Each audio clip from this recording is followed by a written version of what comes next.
Boa noite a todos. Bom estarmos juntos, mais uma quarta-feira, grande alegria. Até aqui nos ajudou o Senhor, amém? Alegria poder estar mais uma vez diante da palavra do Senhor. E hoje estamos uma vez mais diante do texto de Apocalipse, uma carta que Jesus escreveu para nós. Apocalipse é o último texto inspirado, e Jesus se encontrou com um homem de cerca de 90 anos de idade e disse: escreve o que eu tenho para dizer. E ele então escreve, é claro, da maneira que o Senhor o permite, e nós temos essa carta tão preciosa, que nos traz tanto consolo, tantas revelações indizíveis da parte do Senhor. E hoje nós vamos partilhar da porção que está no capítulo 3, dos versos 14 a 22. Convido a que você abra a sua Bíblia e acompanhe aí no texto da sua Bíblia essa leitura. Esta é a conhecida carta à igreja em Laodiceia. É a última das 7 cartas do Apocalipse. O texto diz assim: escreve ao anjo da igreja em Laodiceia, estas coisas diz o Amém, a testemunha fiel e verdadeira, o princípio da criação de Deus. Conheço tuas obras, sei que não és frio nem quente, antes fosses frio ou quente. Assim, porque tu és morno e não és quente nem frio, estou a ponto de vomitar-te da minha boca. Porque tu dizes: sou rico, tenho prosperado e nada me falta, mas não sabes que és infeliz, miserável, pobre, cego e nu. Eu te aconselho que compres de mim ouro refinado no fogo, para que te enriqueças, roupas brancas para que te cubras, e a vergonha da tua nudez não seja mostrada, e colírio para que o apliques sobre teus olhos e enxergues. Eu repreendo e castigo a todos quantos amo. Sê, pois, zeloso e arrepende-te. Estou à porta e bato.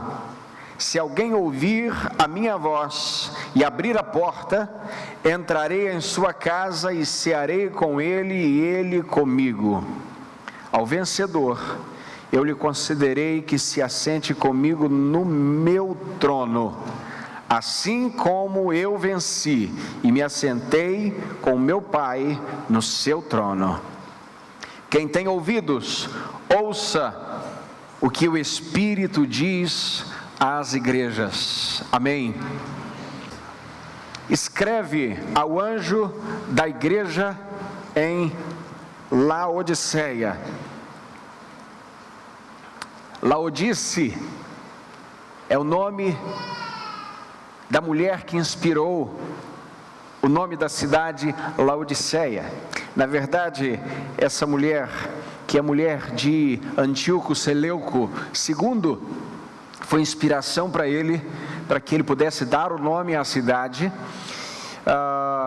Este é um governador sírio, e ele traz o nome à cidade por essa razão.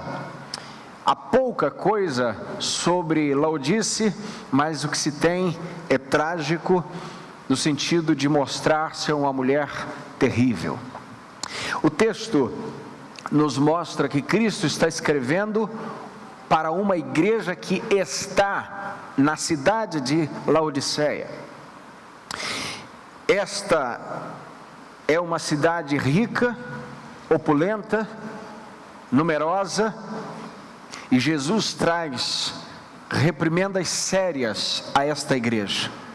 Um dado importante nesta igreja há repreensões, há apresentação de Cristo, há promessas, mas não há nenhum elogio.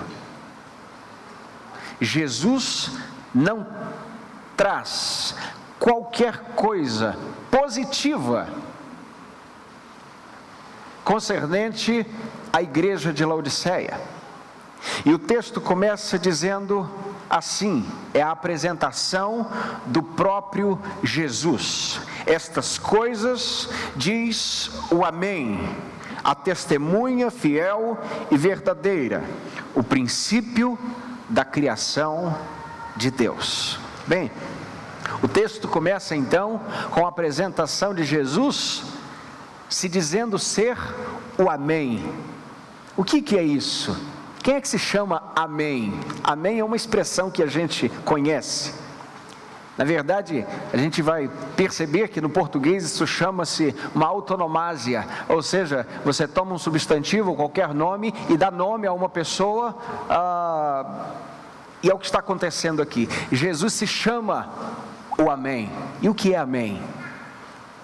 Está confirmado, assim seja, está certo, está correto. Jesus está mostrando, eu sou o Amém, porque eu não preciso da confirmação de ninguém. Quando eu digo, eu mesmo confirmo. Nós precisamos de testemunhas, muitas vezes, para saber se aquilo que estamos dizendo é verdade. Jesus diz, e Ele mesmo é o Amém. Jesus diz, e Ele mesmo é a confirmação. Jesus promete, e Ele mesmo é a promessa. E ao mesmo tempo que Ele é a promessa, Ele também é o cumprimento da promessa. Jesus é o Amém, é aquele que confirma a nossa existência. Por isso, o texto diz que Ele é o Amém. E a gente lembra da primeira carta de Paulo aos Coríntios, no capítulo 1, no verso 20, que diz, leamos juntos: pois tantas quantas forem as promessas de Deus, nele está o sim. Portanto, também é por meio dele que o Amém é dado para a glória de Deus por nosso intermédio. Ele diz, e é verdade, e é por isso que Ele também é chamado não só de Amém. Ele não só se apresenta como Amém, mas se apresenta também como a testemunha fiel. O que Ele diz é, todas as coisas que dei testemunho, sendo eu mesmo o próprio testemunho, foram verdadeiras, foram fiéis. E Ele ainda se apresenta como o princípio da criação de Deus. E aqui há uma dúvida muito forte que surge no coração de muita gente, porque os de teologia ariana, ou seja, aqueles que não compreendem Jesus como divino, como Deus, vão dizer o seguinte: está aqui então posto que Jesus foi a primeira coisa a ser criada, porque Ele é o princípio da criação de Deus. Mas veja, nós precisamos interpretar as Escrituras à luz da própria Escritura.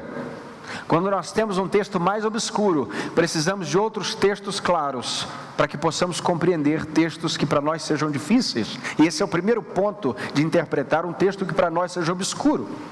Nós temos dezenas e dezenas de textos que mostram que Jesus não só é divino, mas é também eterno. Um básico: no princípio era o verbo estava com Deus e o verbo era Deus. Ok, pastor, mas isso é o princípio. Ok, João fala de princípio, Jesus então estava antes do princípio. No capítulo 17, no verso 5, a oração de Jesus é que o Pai o devolvesse a glória que Ele tinha com Ele antes na eternidade. Nós vemos a eternidade de Cristo aqui, nós vemos a divindade de Cristo aqui. Mas por que então que Jesus se apresenta como o princípio da criação? E aqui eu quero trazer três razões pelo menos. A primeira é que Ele é o princípio da criação porque Ele deu início à criação. Ele dá princípio à criação. Ele dá vazão à criação. Ele é a fonte primeira da criação. O que diz João capítulo 1, verso 3? Digamos juntos: todas as coisas foram feitas por intermédio dele, e sem ele nada do que foi feito se fez. Ele é o agente da criação, Ele é a fonte primeira da criação, por isso Ele é o princípio, é o start da criação. Mas em segundo lugar, Ele também, vamos dizer assim, numa teologia mais da nova aliança, ou melhor, numa visão da nova aliança, Ele é o primeiro a ressurgir dentre os mortos, o primeiro a ressuscitar dentre os mortos. Mas por que isso? Porque é em Cristo que ressuscitamos. Ele ressuscitou primeiro, Ele faz a partir disso uma nova criação. Por isso 2 Coríntios capítulo 5, verso 17 vai dizer que aquele que está em Cristo é nova criatura. Em versões mais anteriores, nas mais recentes, é nova criação. Ou seja, fomos criados em Adão, mas somos nova criação em Cristo. É por isso que 1 Coríntios capítulo 5, nos versos 20 e 21, diz assim: Cristo ressuscitou dentre os mortos, sendo Ele o primeiro entre os quais faleceram. Pois assim, verso 22, como em Adão todos morrem, do mesmo modo em Cristo todos serão vivificados. Então não só Ele é o princípio da primeira criação, ou seja, lá no Éden, da criação das coisas visíveis, mas Ele também é o criador da nova criação, ou seja, nós somos nova criação em Cristo. E em terceiro lugar, porque Ele é o primogênito da criação. Bom, o que significa isso? Colossenses capítulo 1, verso 18, diz assim: Ele também é a cabeça do corpo, que é a igreja. Agora leia comigo: é o princípio, o primogênito dentre os mortos, para que em tudo tenha o primeiro lugar. Note que o texto diz, é o princípio, o primogênito. Qual a finalidade disso? Para que em tudo ele tenha o primeiro lugar. E o que é primogênito da criação? É o primeiro a ser criado? Não é por ordem de criação nesse sentido, mas é o título de Cristo. Ele é o primogênito. Na verdade,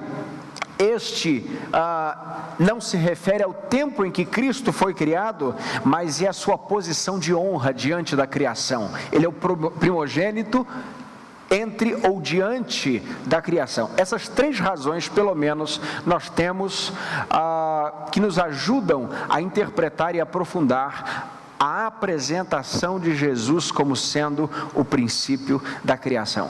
Aliás, o livro de Apocalipse, ele todo dá a Cristo atributos que só são dados no Antigo Testamento a Deus. É importante a gente compreender isso. Todos os atributos que são dados a Deus Pai, também pode ser dado a Deus Filho, quando a gente olha para o Apocalipse. Não basta que conheçamos os evangelhos, meus irmãos.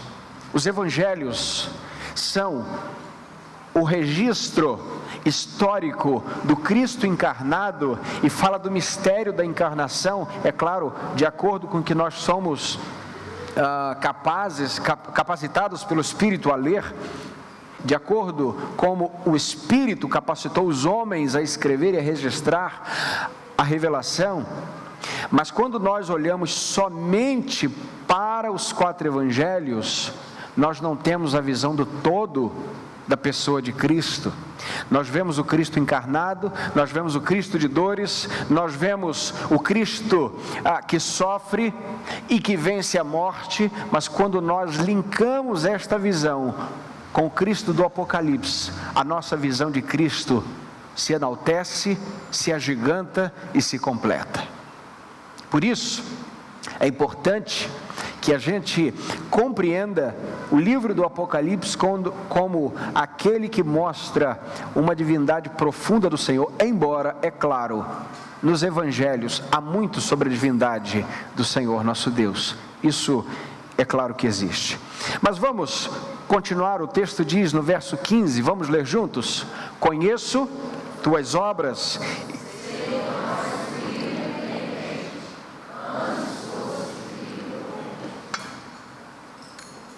Verso 16, assim, porque tu és morno,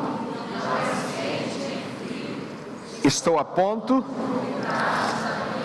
O texto começa dizendo, conheço as tuas obras. Mais uma vez Jesus está dizendo: conheço as tuas obras. Irmãos, nós já falamos, salvo engano, se não na penúltima mensagem, que Jesus não conhece só aquilo que a gente faz. Jesus conhece também a intenção daquilo que nós fazemos e a intenção antes de fazermos. Lembra da ideia da escultura, que ainda é uma peça bruta, mas está na mente do escultor o que sairá ali? Deus conhece-nos ainda na peça bruta. Deus sabe que obra isso vai gerar, obras das nossas mãos, e Ele está dizendo: eu conheço as tuas obras. Mas Ele também diz: sei que não és frio e não és quente, antes fosses frio ou quente. Porque tu és morno e não és quente nem frio, eu estou a ponto de vomitar-te da minha boca. A gente sabe que havia ali uma tríade de cidades, uma delas Laodiceia, a 10 quilômetros Hierápolis, a mais 16 quilômetros Colossos. A cidade de Laodiceia ficava sem água quando o rio Nico estava embaixo, em seca, e ela não tinha uma reserva, outra reserva, ou alguma fonte natural. Então ela tinha aquedutos profundos e longos, que captava água, tanto de Hierápolis, quanto de Colossos.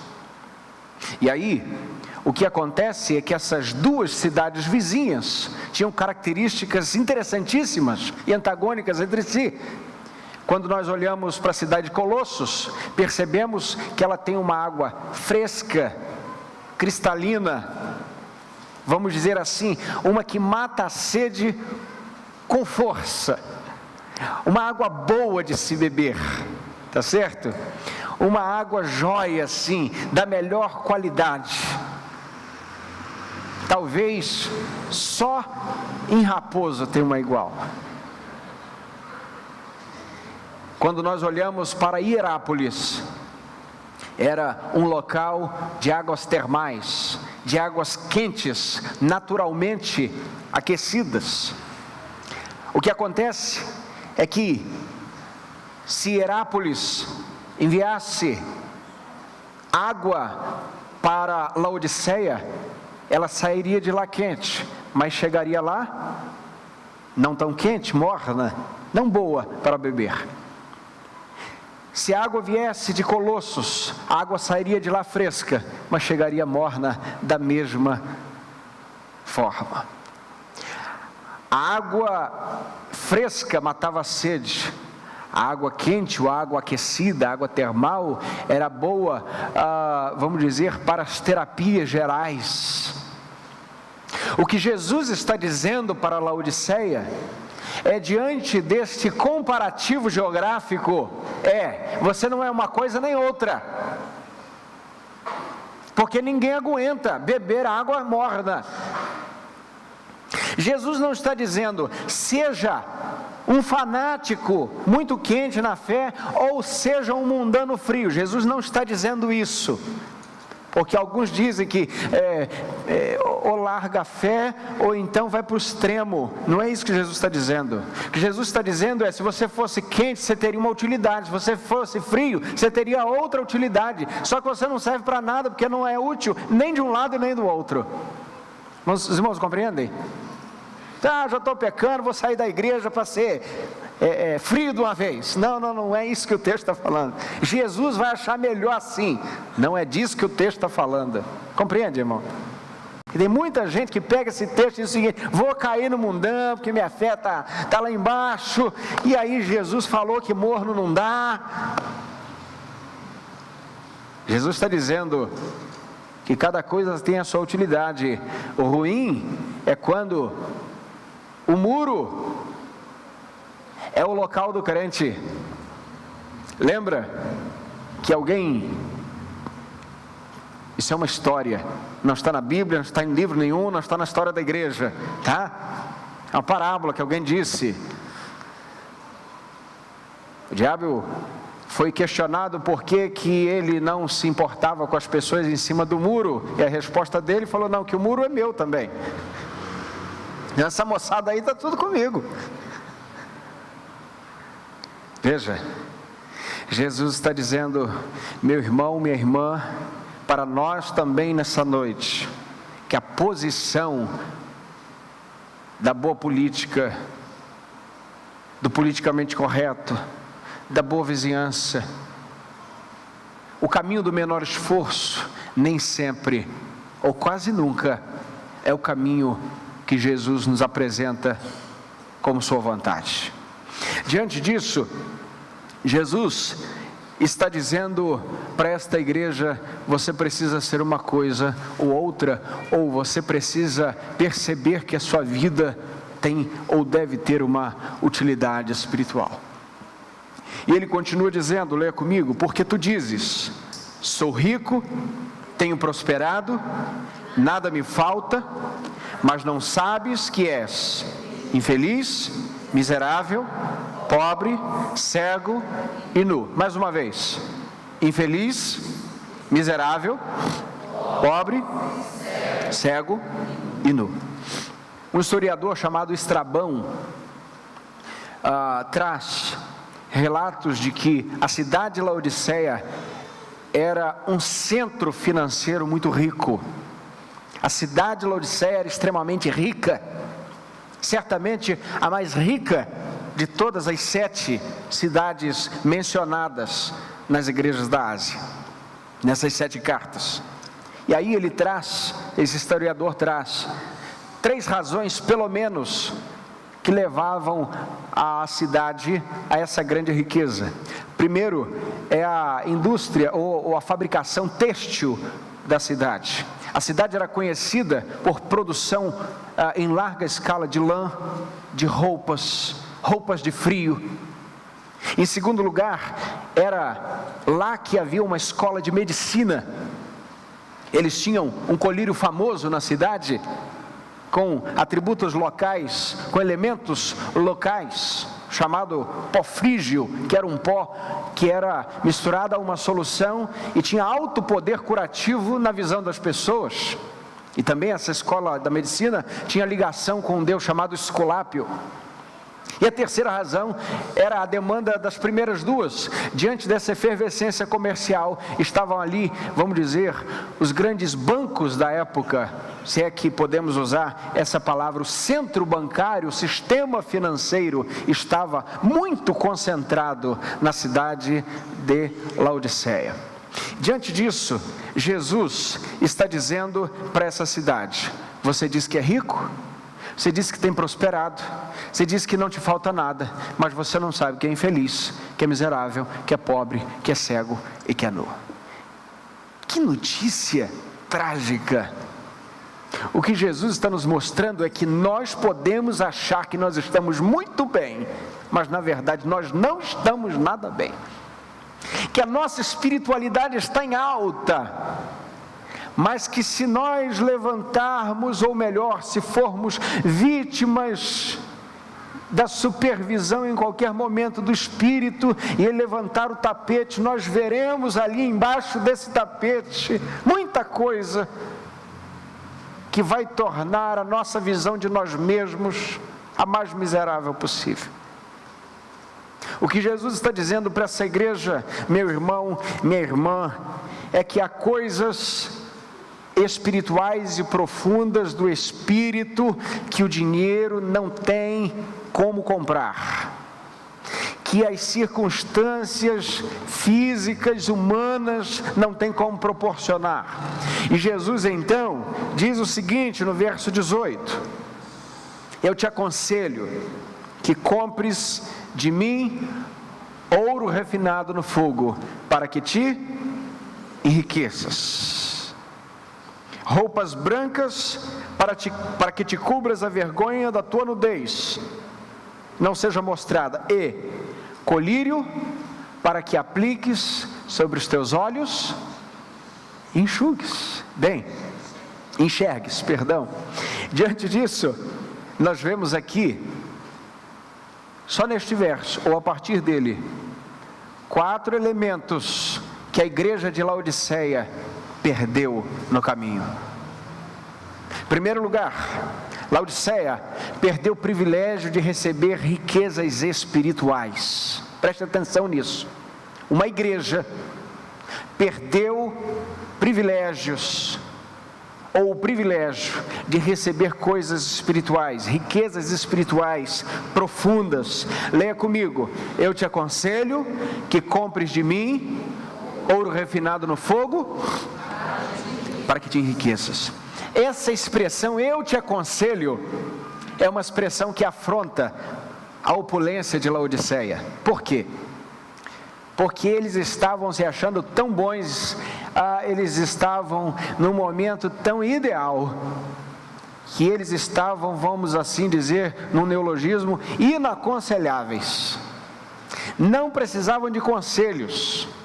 Eles estavam assim, na verdade, na posição de ajudar, na posição de fazer alguma coisa por alguém, mas não precisa de conselho. Jesus está dizendo: vou te dar um conselho. Aí já quebra o ego da igreja de Laodiceia. E ele diz o seguinte: eu vou te aconselhar que você compre de mim ouro refinado para que te enriqueças. Meus irmãos, veja, Jesus está mostrando, na verdade, é que dele procedem todas as riquezas que um cristão deve desejar.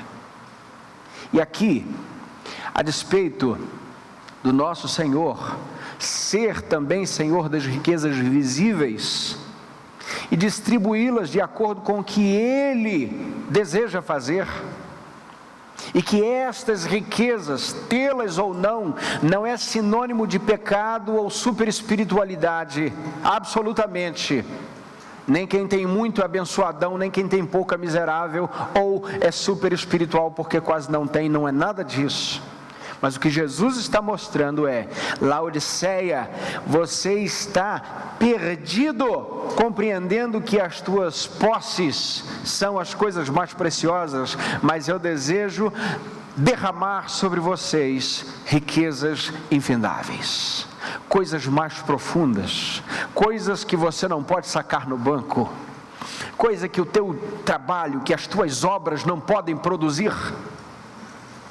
As maiores riquezas da alma de um crente estão repousadas aos pés de Cristo Jesus, e nós as colhemos de joelhos. Compreende? Nada que as nossas mãos possam produzir traz para nós as riquezas de um coração quebrantado, as riquezas espirituais que existem para nós em Cristo Jesus. E diante disso, nós vemos uma cidade que está ainda tomada pelo orgulho, porque diante das 7 cidades, nós vimos que algumas foram destruídas por terremotos, lembra disso? Essa também o foi. E aqui não fazia muito tempo, foi no ano 60, um terremoto destrói Laodiceia.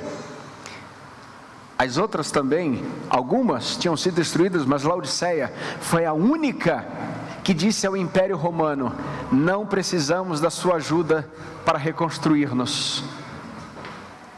Laodiceia era tão rica, tinha tanto recurso, que disse ao Império Romano: nós faremos a reconstrução da nossa própria cidade. Eles eram orgulhosos então por dizer: não precisamos de ajudas superiores, não precisamos de ajuda de terceiros. E o que Jesus está dizendo para esta igreja é: você precisa vir humildemente e comprar ouro refinado no fogo. O que Jesus também nos mostra, meus irmãos, é que triste é quando uma igreja local compreende que os seus bens, que o seu caixa, que as suas posses são ou fazem a parte de sua base segura. Triste é a igreja local que se torna opulenta visualmente, mas que no seu bojo, no seu fundo, é pobre de respostas de Deus, é pobre de palavra de Deus, é pobre de mover do Espírito na igreja, de mover do Espírito na vida do crente, na mente do crente.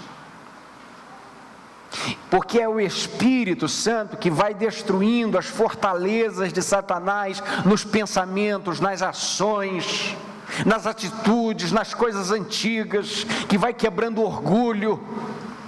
Porque por melhor que fosse o templo que construíssemos, meus irmãos, isso jamais poderia nos afetar e mudar a nossa vida, como Cristo pode fazer em um dia somente. Por isso a maior riqueza da igreja é que ela tenha a riqueza da presença de Jesus, a riqueza da presença do Espírito de Jesus. Ter a certeza de que quando esta igreja está cantando, o Espírito está ensinando esta igreja como o próprio Deus gosta de ser louvado. Quando a igreja está orando, é esse Espírito que intercede na mente dos crentes e diante do Senhor vai levando esses gemidos que não podem ser ditos, os gemidos inexprimíveis, vai transformando os nossos gemidos em palavras. Veja, essa é uma riqueza extraordinária, riqueza esta que pode acontecer, pode ser despejada numa igreja abastada e também numa igreja que se reúne numa caverna escondida. Por isso, percebemos que Laodiceia perdeu o privilégio de receber as riquezas do Senhor, riquezas espirituais. Segundo, Laodiceia perdeu a vergonha pelo pecado. O texto diz, leia comigo: aconselho também que compres de mim roupas brancas, para que te cubras e a vergonha da tua nudez não seja mostrada. Jesus está dizendo para esta igreja: vocês estão nus e não estão sabendo. Lembra que Jesus disse: não sabes que és pobre, miserável, infeliz, cego e nu. Jesus está dizendo: vocês estão nus, não estão percebendo? Vocês estão pecando e não estão sentindo, não estão percebendo? A santidade foi embora, não estão percebendo? Eu aconselho vocês, que mesmo que vocês sejam uma grande potência da fabricação de têxtil, que vocês sejam os grandes exportadores de lã, de casaco, de roupa. E aqui, é claro, uma alusão à riqueza da cidade, e Jesus diz isso para a igreja, porque a igreja acabou se parecendo muito com a cidade. Jesus está dizendo mesmo que vocês cubram o físico, vocês estão nus espiritualmente. A vergonha lhes cobre. Eu aconselho vocês, que vocês busquem de mim roupas brancas, roupas que cubram a nudez de vocês e que não seja mostrada. E a gente sabe, dissemos dia desses aqui, principalmente sobre o evento do Carnaval, que é um evento que acontece no Rio de Janeiro, mas de proporções de proporção mundial, que quanto mais o tempo passa, menos roupa a humanidade quer vestir. Por quê? O senso de pecado está cada vez menor. E não só é falta de vergonha, mas é uma falta de vergonha gerada pela consciência cauterizada pelo pecado. E é por isso que estamos na geração do nada a ver. Nada a ver. E vai ter muita gente no inferno dizendo: nada a ver eu ter parado aqui. Pois é. Por essas razões, por outras, o que Deus está dizendo vocês precisam se aperceber que vocês estão pecando e não estão sentindo. Lembra daquela canção antiga que diz que o pecado é uma lepra? O coro dela diz: o pecado não dói, não dói. Alguém deve lembrar disso, por favor. Vou até cantar um pedaço para não ficar mal. O pecado não dói, não dói. O pecado não dói, não dói. É preciso cuidado que esse tal de pecado, que o pecado não dói. Encerra por aí. A lepra que não dói. A lepra que o membro cai, mas não sinaliza dor. O fato, meus irmãos, minhas irmãs, é que Jesus está dizendo para Laodiceia: cuidado com os pecados domesticados no coração, porque depois de certo tempo eles param de ofender a consciência, mas não é pelo fato de parar de lhe ofender a consciência que param de transgredir a santidade de Deus, porque todo pecado é uma afronta contra Deus. Diante disso, nós vemos que Laodiceia perde a vergonha do pecado, perde a dimensão, o tato, a sensibilidade de lidar com o pecado. Mas em terceiro lugar, Laodiceia perde também a visão espiritual. A visão espiritual, e nós vemos isso quando o texto diz que Jesus diz que Laodiceia tem que comprar dele ouro refinado, roupas brancas, mas também colírio, para que apliques sobre os teus olhos e enxergues. A cidade de Laodiceia, como dissemos, já falamos, era conhecidíssima por auxiliar na cura, na oftalmia, as dificuldades, as enfermidades de visão. O que Jesus está dizendo, ou o que Jesus está fazendo, é pegar este sinal, pegar esta parábola viva e dizer: vocês estão cegos. Vocês estão cegos, vocês perderam a visão espiritual. O tempo passou e a visão foi sendo obscurecida.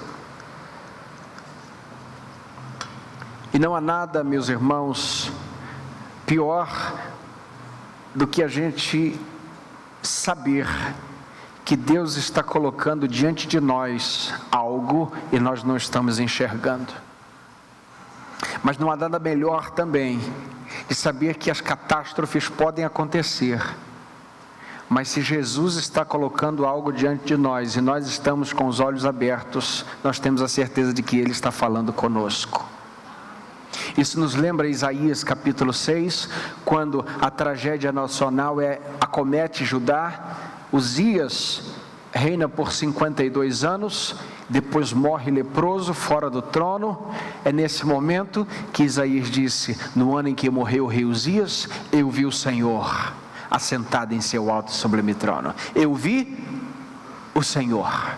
É nessa situação, ou em situações de pressão semelhantes, que observamos o texto de 1 Reis capítulo 22, quando Acabe e Josafá estão fazendo uma aliança para atacar um inimigo comum, e os 450 profetas de Acabe estão dizendo: vá à guerra, e um profeta apenas chamado Micaías diz: se você for, você vai morrer. E ele diz: como é que você sabe disso? Nós vemos no verso 19: eu vi o Senhor. Todos estavam cegos espiritualmente. Micaías pôde dizer: eu vi o Senhor, numa pressão onde ele poderia morrer. Então Acabe disse: prenda-o a pão e água, e quando voltar, eu cuidarei dele. Micaías ainda disse: se você voltar vivo, eu não falo da parte de Deus. Que certeza extraordinária tem alguém com os olhos espirituais abertos diante de circunstâncias adversas. Uma certeza que não se move, de alguém que sabe que tudo a volta, pode dar errado, mas se há um Deus que está abrindo os meus olhos, e se Ele é fiel, a fiel testemunha, e se Ele é um Deus real, é de fato então verdadeiro, é Ele que vou segui-lo, é nele que vou crer, e Ele que vou adorá-lo. Isso significa, meus irmãos, que quando o Senhor põe diante de nós questões espirituais, precisamos pedir a Ele discernimento. Lembramos também da história do rei Jeroboão, 1 Reis capítulo 14, quando ele pede a sua esposa para visitar um profeta chamado Aías. Lembra disso? E ele diz o seguinte: mulher, se disfarça e vai lá ter com Aías, porque o nosso filho está doente, vê se ele dá uma orada lá para a gente receber essa bênção. E ela se disfarça, e ela faz aquele paramento. Acabe ainda diz: coloca um bolinho numa cesta e leva, que isso ajuda a abrir caminhos. 1 Reis capítulo 14, verso 4 vai dizer que Aías já era muito velho e a sua visão já estava obscura, ou seja, ele já não enxergava fisicamente. Mas o texto também diz, meus irmãos, o seguinte: o Senhor, porém, falou a Aías. Ele estava cego fisicamente, mas ele estava espiritualmente enxergando muito bem. Quando a mulher de Jeroboão bate em sua porta e ele ouve os seus passos, mas não pode vê-la, ela ainda está nos primeiros cômodos da casa, e ele pergunta: por que te disfarças assim, ó mulher de Jeroboão?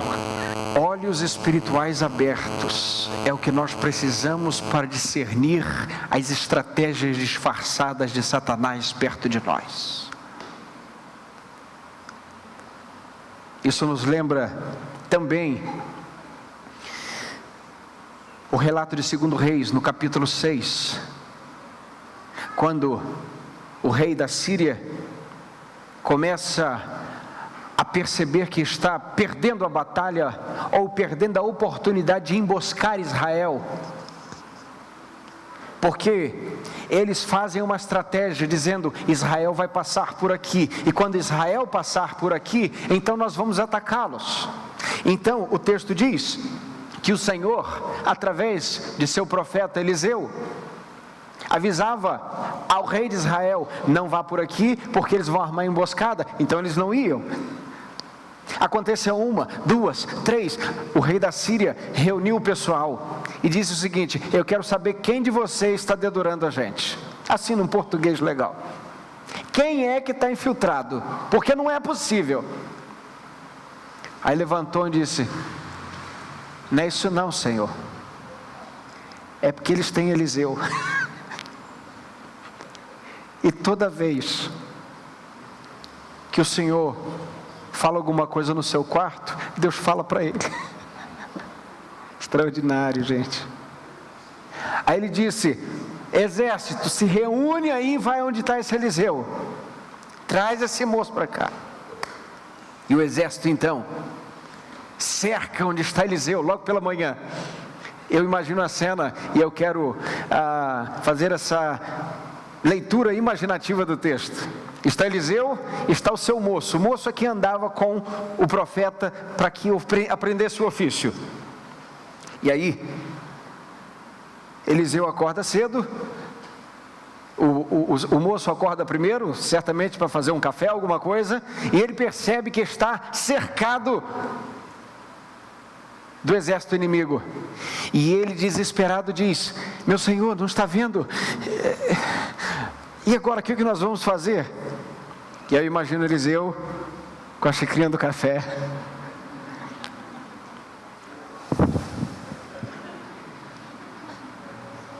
Acabou de lavar o rosto. Isso não está no texto. Leitura imaginativa. Não interfere na interpretação geral, por favor. E aí ele faz uma oração: Senhor, abre os olhos deste moço para que veja. Naquela hora, aquele moço enxerga os carros do Senhor, pondo em fuga o exército inimigo. Extraordinário. Aí Eliseu faz outra oração: Senhor, além de abrir os olhos deste, agora fere de cegueira a estes outros. E eles ficam como tontos e loucos, e são postos para fora, porque Deus abre a visão de quem quer e fecha a visão de quem quer. Diante disso, resta nos lembrar de um último exemplo importante sobre ver as coisas espirituais. Lembra de Sansão? Sansão, homem com uma força descomunal, bruta, divinamente bruta. Agora está namorado, apaixonado por uma mulher chamada Dalila. E Dalila consome o coração de Sansão, torna Sansão participante de um relacionamento pútrido, ácido, corrosivo, a ponto de Dalila perguntar mais de uma vez: Sansão, qual é o teu segredo? E o segredo dele, todos sabemos, estava nos cabelos, não a sua força, mas o seu voto, o voto de seus pais desde a infância. E por último, ele não suporta mais, de tanto que Dalila insiste, porque toda Dalila tem uma dose de insistência incansável, insaciável. E ele diz: está nos cabelos. E agora ele dorme no colo de Dalila, e ela vai ninando, e os filisteus vão raspando a cabeça, e agora ele está não só sem os cabelos, mas sem força. Ato contínuo a isso. A primeira agressão física a fazerem a Sansão é furar-lhe os olhos.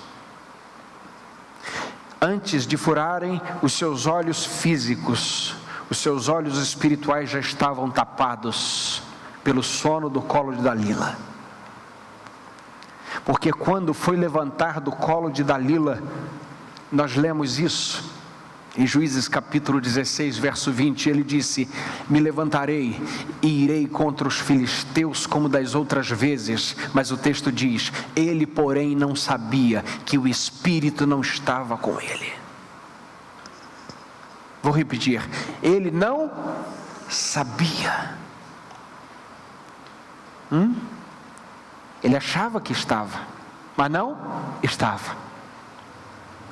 O que Jesus diz para a igreja de Laodiceia é: você não sabe, mas é cego. Você vende o melhor colírio, mas não enxerga espiritualmente. Não enxerga espiritualmente a um palmo diante do seu nariz.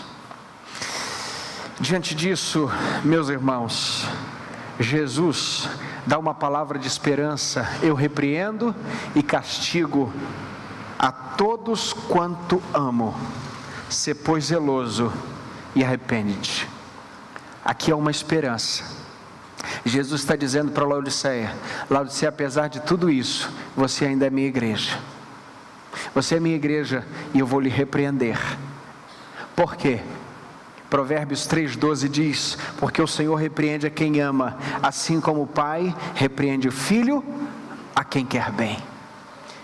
Isso reverbera em Hebreus capítulo 12, verso 6, que diz: porque o Senhor repreende aquele que ama e pune a todo aquele que recebe como filho. E no verso 10 o texto diz que Deus nos disciplina para o nosso bem, para sermos participantes da sua santidade.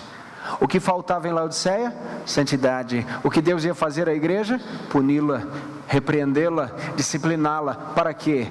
Para participar da santidade de Cristo. Por isso é melhor ser afligido para participarmos da santidade de Deus, do que nos prostrarmos às benesses deste mundo e participar das coisas profundas de Satanás. Por último, nós vemos no verso 20, que Laodiceia perdeu o privilégio da presença de Jesus. E aqui eu não estou falando da presença do onipresente, porque o onipresente Cristo está onde quer, e a presença dele é inevitável. Mas o que queremos dizer nesse ponto aqui, é que há benefícios, belezas, privilégios da presença de Jesus, que só é dado àquele que está ligado ao Espírito de Jesus, que não entristece o Espírito de Jesus. Vemos isso no verso 20, leia comigo: estou à porta e bato, se alguém ouvir a minha voz e abrir a porta, entrarei em sua casa, cearei com ele e ele comigo. Em Filadélfia, Jesus disse que ele era a porta aberta. Em Laodiceia, Jesus está do lado de fora da porta. Esse não é um texto para ímpios. Você que quer receber Jesus, aceitar Jesus conforme queira, Jesus diz: eis que estou à porta e bato. Não, esse é um texto que Jesus traz para a igreja. Laodiceia era uma igreja que abria as portas para fazer o culto, mas Jesus não tinha nada a ver com isso. É como muitas igrejas, que se Jesus sai, se o Espírito de Jesus sai, todas as coisas continuam acontecendo da mesma maneira, nada muda, porque nada tem a ver com a glória de Jesus, nada tem a ver com a glória de Deus. D.A. Packer, teólogo, vai dizer que muitas igrejas têm seus cultos solenes, mas são floridas como um grande caixão, pois tem defunto dentro. Precisamos fugir, queridos, da aparência das flores, das aparências solenes, religiosas, e pedir ao Senhor que sonde o nosso coração, para saber se a ação do Espírito já não está do lado de fora. E Jesus não está batendo do lado de fora, pedindo por favor para entrar, porque a porta é de Jesus, a igreja é de Jesus. Jesus está batendo do lado de fora só para dizer: eu estou do lado de fora. Vocês não percebem? Vocês não estão vendo? E aqui, meus irmãos, há finalmente uma promessa: ao vencedor eu lhe concederei que se assente comigo no meu trono, e assim como eu venci e me assentei com meu Pai no seu trono. Os crentes de Laodiceia, por serem ligados, ou pelo fato da cidade ser tão opulenta, tão rica, muitos deles eram ligados a autoridades, e as autoridades ligadas ao império. Por isso eles não eram crentes perseguidos, perceba isso. De formas que eles recorriam nos benefícios do poder que estava ali. Ao passo que o império não gostava dos cristãos, não era tão ruim ter alguns cristãos que lhes parecessem favoráveis, simpáticos, abertos, numa linguagem atual, ecumênicos, inclusivos. O que Jesus está dizendo é: se vocês vencerem aí, se vocês forem fiéis aí, então vocês vão assentar comigo aqui no meu trono. O que Jesus está dizendo é: não dá para participar dos dois poderes, não dá para participar dos dois governos. E aqui nós estamos falando de aspectos políticos, amém, queridos? Não é isso? Jesus está mostrando que esta era uma igreja completamente comprometida com as questões de poder de seu tempo, e por isso recebiam benefícios de paz, de não perseguição. E agora Jesus traz, por fim, uma grande esperança, e a esperança é: mesmo que esta carta seja para Laodiceia, ainda assim sabemos que vai ter nesta igreja aquele que vai vencer. E aquele que vencer, eu darei o privilégio de assentar no meu trono, na minha cadeira. Isso é demais para um pecador como eu. Ter participação no cetro de autoridade de Cristo.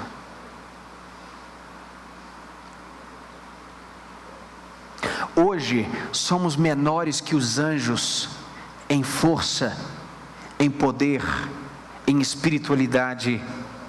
A Bíblia diz que aqueles que vencerem reinarão com Cristo e estarão acima, de forma superior, espiritualmente, sobre os anjos, sobre os seres angelicais, sobre os seres celestes, sobre os anjos, arcanjos, serafins, querubins. E veja, o que será um crente glorificado? Extraordinário. Saber disso, meus irmãos, só nos dá uma certeza: vale a pena ser fiel a Jesus. Quem tem ouvidos, ouça o que o Espírito diz às igrejas. Que Deus nos abençoe nessa noite, em nome de Cristo Jesus. Amém.